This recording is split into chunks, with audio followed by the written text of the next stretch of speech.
Cours d'art oratoire. Comment être un bon pédagogue avec la technique du squelette. Par Didier Pénissard pour www.développement-personnel-club.com. J'ai passé beaucoup de temps, des années, à décortiquer les méthodes des bons orateurs. Je ne connais pas meilleure école que d'écouter, observer ces personnes qui possèdent un grand charisme.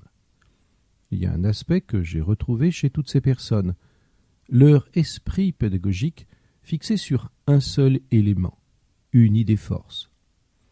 Qu'est-ce qu'un squelette dans l'art oratoire? Que le sujet soit compliqué ou plus aisé, leur capacité à expliquer les choses avec clarté et accessibilité pour tous se retrouve à chaque fois. L'art oratoire ne consiste pas qu'à un concours d'éloquence. S'il s'agit de s'écouter parler, cela n'apporte guère que de gonfler l'égocentrisme de celui qui s'exprime. Les cours d'art oratoire doivent se focaliser sur un élément fondamental, être capable de présenter un domaine compliqué avec clarté et simplicité. Le but étant d'être compréhensible par tous. Mais être un bon pédagogue ne s'improvise pas. Toutefois, mes recherches sur ces orateurs professionnels mettent en évidence un aspect. C'est une clé pour rester pédagogique dans vos discours. Je l'appelle en cours d'art oratoire la technique du squelette. J'entends par squelette le principe qu'une intervention oratoire doit toujours s'articuler autour d'une idée centrale. Plus on se disperse dans plusieurs objectifs, et moins votre auditoire retiendra votre message principal. Au final, votre intervention oratoire sera diluée dans la masse d'informations que vous diffuserez. Pour comprendre cette technique, il faut parfois un constat accablant. De nombreux discours ou présentations sont trop lourds. On s'ennuie à mourir. Pire, on repart avec le sentiment de ne pas avoir compris l'essentiel. Au final, on n'a retenu que 10% du message du conférencier.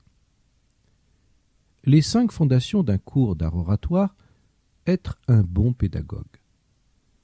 Les orateurs pédagogues adoptent ce principe simple et qui se résume ainsi. Ils restent et demeurent sur un élément clé, le squelette de leur intervention. Vous avez bien entendu un seul. En d'autres termes, la technique s'articule avec ce principe. 1. Vous devez être capable de résumer en une phrase l'objectif de votre intervention. Tant que vous n'y parvenez pas, poursuivez à chercher le fil directeur qui peut se focaliser sur cette phrase. Si vous n'y parvenez pas, alors remettez à plus tard votre causerie. 2. Toute leur intervention va tourner autour d'une idée principale, ce qui signifie que les arguments, les idées, les sujets devront tous être en liaison avec l'élément clé. L'intervenant fera donc des allers et retours permanents avec l'élément clé de votre objectif. Il fera en sorte de ramener les différents points abordés avec le squelette de son intervention. 3. Afin de bien marteler les esprits de l'auditoire présent, l'intervenant axera son discours en revenant souvent sur le squelette de son discours. Il n'hésitera pas à répéter régulièrement que l'élément clé est l'objectif de sa présentation. 4. Il s'assurera que le squelette de son exposé est bien compris par l'ensemble de l'auditoire. Et pour cela, il utilisera les feedbacks, les questions-réponses, pour s'assurer que chaque participant repartira avec cette idée force en tête. Et enfin 5. Le squelette d'une intervention oratoire permet de fixer la pensée de l'auditoire sur le but d'un message et de focaliser les esprits sur lui. Un exemple pratique de la technique de l'art oratoire du squelette. Par exemple, un orateur qui doit intervenir, par exemple sur le thème « Le rôle fondamental de la prévention des maladies nosocomiales ». Eh bien, il utilisera l'outil pédagogique de la technique du squelette ainsi. Il commencera son introduction en parlant dès le début du rôle de la prévention des maladies nosocomiales. Il articulera ses nombreux arguments autour de cette idée force. Par exemple, chaque acteur de santé se doit d'élever sa prise de conscience sur le danger des maladies nosocomiales.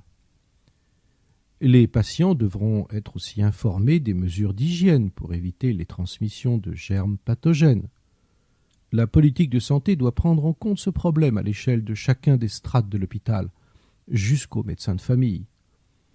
Vous devrez mettre en place des protocoles clairement diffusés et lisibles pour éviter toute maladie nosocomiale.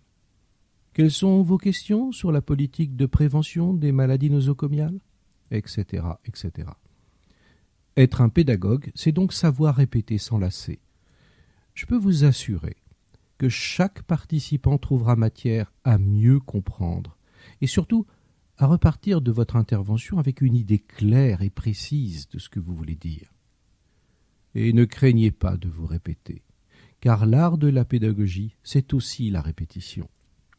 Même s'il faut user de la richesse du vocabulaire pour parler du même sujet, vous pouvez très bien revenir souvent au même sujet dans une intervention, tout en cherchant à présenter sous plusieurs angles votre squelette.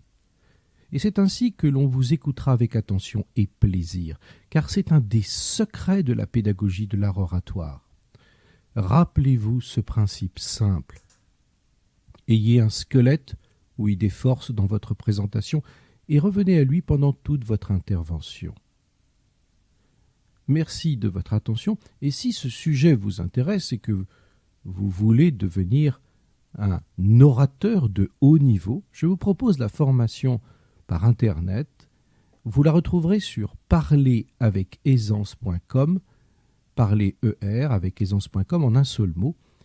Je vous souhaite une excellente journée.